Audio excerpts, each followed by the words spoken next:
Fact or fake? Deanna McCarthy Perkins, that's me, and this is an instructional session about information literacy. Information is everywhere. How do we know what is real, what is fact, what is fake?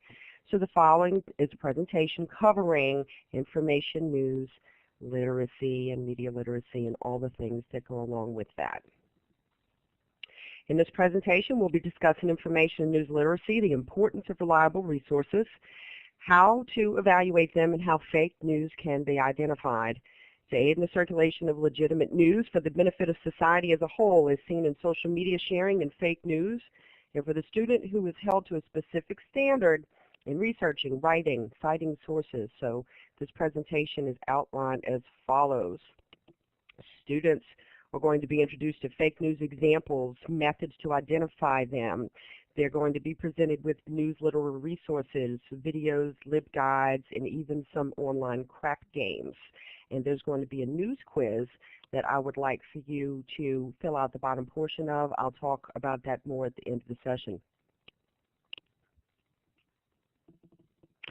So the following learning outcomes and objectives will be presented and measured based on American Library Association's Framework for Information Literacy for Higher Education and Bloom's Taxonomy.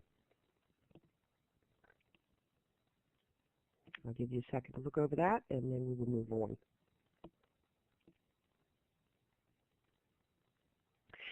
What is fake news?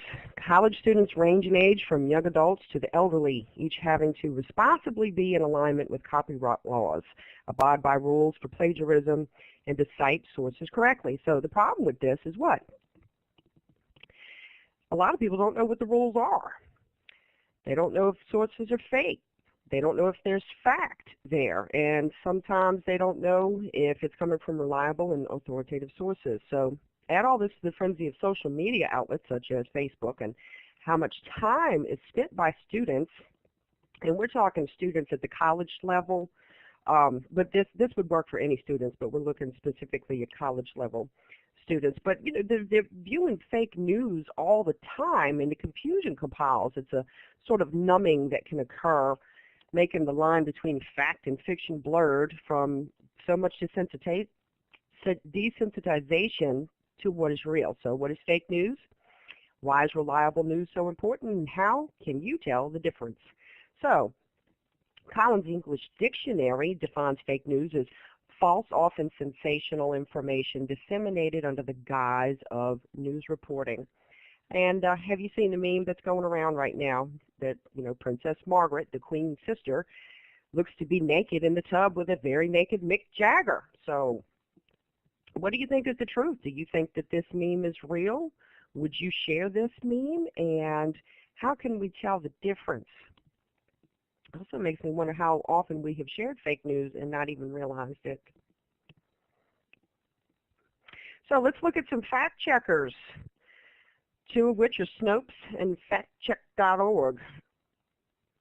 Snopes is a website that's been around since 1994. It's well known as the place to go to check on what is real or fake in regard to urban legends. So the owner, David Nicholson, he's taken great strides in being at the forefront of debunking fake stories that circulate on social media and the internet. He's been on 2020, CNN, and he's even been cited by news moguls such as the New York Times. But even Snopes has fallen prey to the questions of reliability, and it's being backed up now as a very solid and well-documented site since 2009, when one of the major players in fact-checking, factcheck.org, when after the site questioned its reliability, but now it's standing as it did back then for the site again after a viral meme questioned Snopes' political agenda. And you could see right here, factcheck.org, the meme falsely claims that we exposed Snopes.com.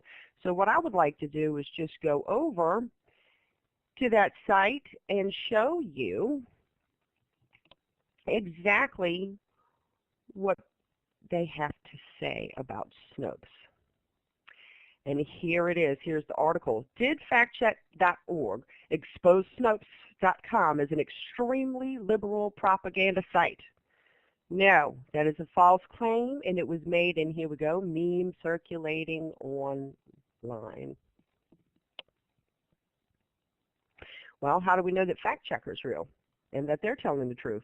One way to know is we're going to talk about crap next. All right, Carmen Simpson crap. Remember the princess? And here she is sitting in the tub, and uh-oh, wait, there's no Mick Jagger, right? So in the background of the original photo, you could not see Mick Jagger's reflection, which gives us, that's common sense to make you think this may not be the real deal.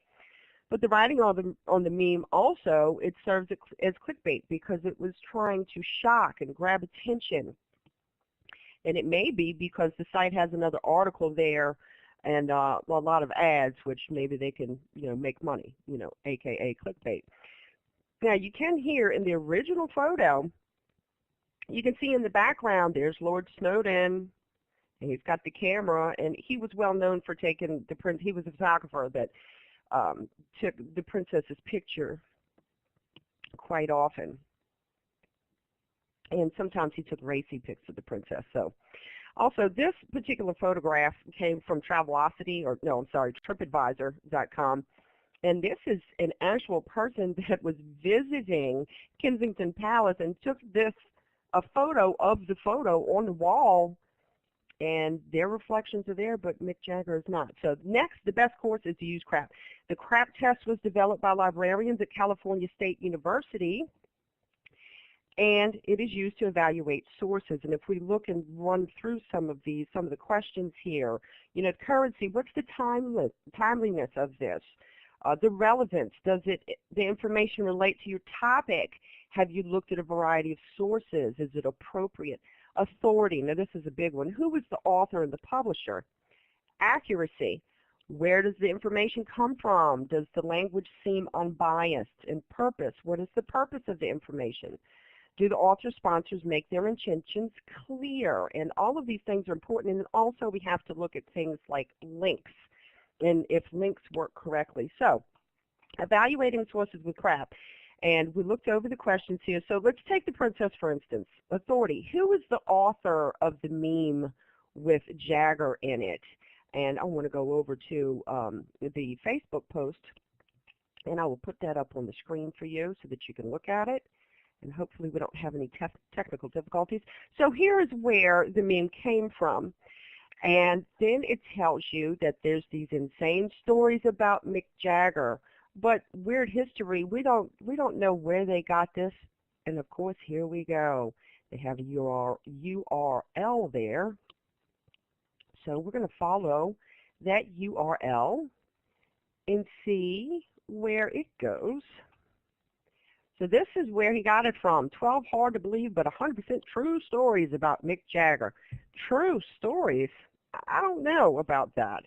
But at first glance, the website, it looks very busy. There's pop-ups. There's advertisements. Look right up here, freaking rock stars, Ranker. And I don't see an about page anywhere.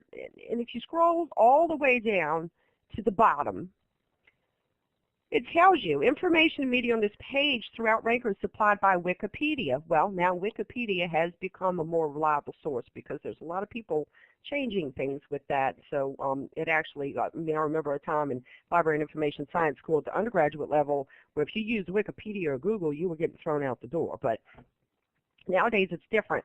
But it also says that the information is supplied by Ranker users and other sources. I don't know who Ranker users and other sources are, so it doesn't seem befitting that it's a very reliable source. So let's go back and see, where is he? Harrison Tempest. Let's find out about him. Is he authoritative? Is he a doctor? Did he party with Mick Jagger for 40 years and have first-hand accounts? No, actually, he's a writer based in Los Angeles, California, and a general idiot-in-chief. So I think that makes my case right there. And also, I did look up Wikipedia and see what they have to say about Ranker, and it says, quote unquote, Ranker claims to be one of the largest databases of opinions with more than 250 million votes gathered over 1 million items. So right there, you can tell what is the purpose.